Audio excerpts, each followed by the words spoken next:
it's time to glue the boots, onto our book covers. So I know that this is the spine edge, so this is your finger edge, and it's very important that you keep that in mind, and you work only with the finger edge for the boots. Now the boots are going to be craft paper that I'm going to varnish on one side and leave unvarnished on the other, and you will be able to see a B on the back, meaning back or blank, or the unvarnished side. This is where the glue is going to go, and the varnish will be outward so that you can see it. What you need to also remember with the boots is that they serve a vital function. Okay, they're going to cover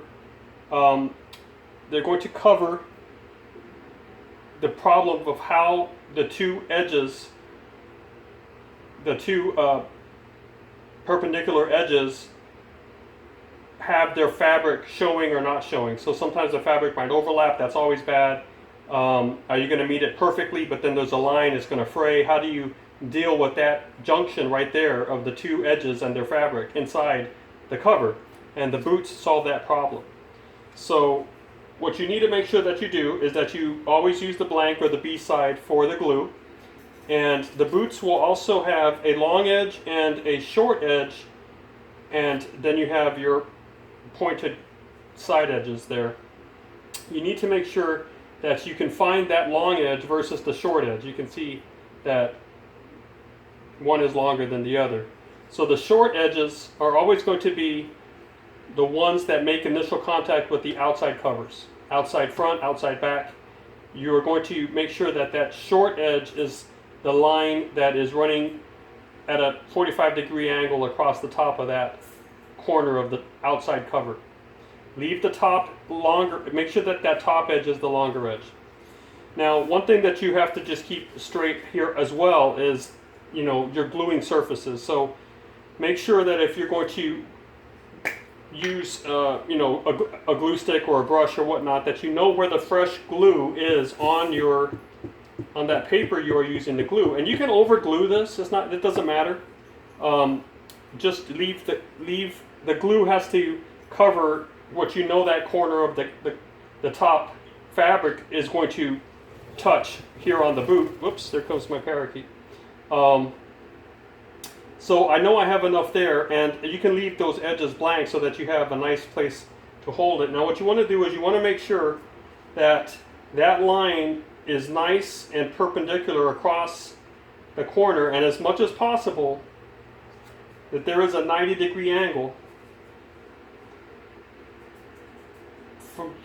on the exposed parts of that boot in relation to the edges. You can see that is more or less a 90-degree angle, and that's a 90-degree angle.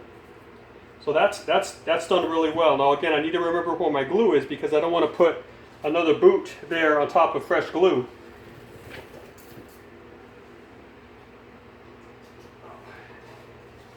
Alright, so I'm going to go ahead and do the second boot. I'll make this be the bottom. I'll make sure that I have the blank side, that I'm not putting it on fresh glue, and then I will cover it liberally, that's fine. And I'll go ahead and just make sure that that short edge is the one that's working on the cover, and that as I place it, now this is adjustable, so don't press it down hard, but now that's really nice. That's a 90-degree angle. If I shift it to fix this, I'm just going to reintroduce a little slant down here. Nothing is really perfect, but that's good enough. That's good enough right there. All right.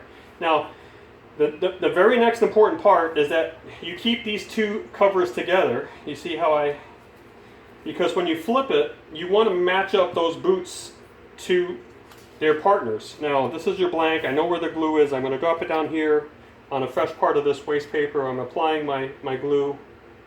I'm going to flip it over, and this is a little bit of I need to make sure that they match as perfectly as possible. That's going to be very important as to how that book looks as it sits on your shelf.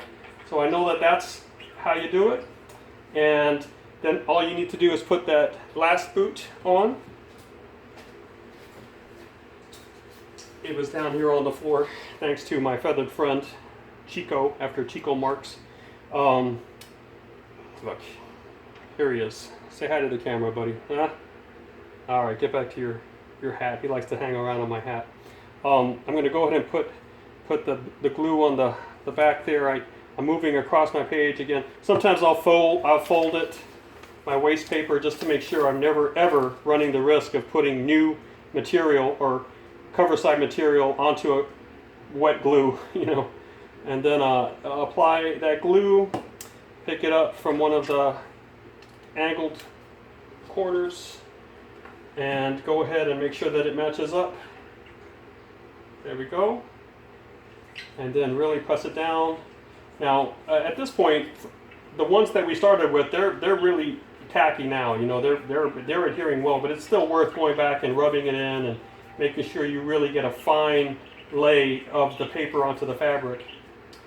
There we go. And you know, maybe stressing that edge point so that the paper begins already to conform to that bend that it's going to have to take in our next step.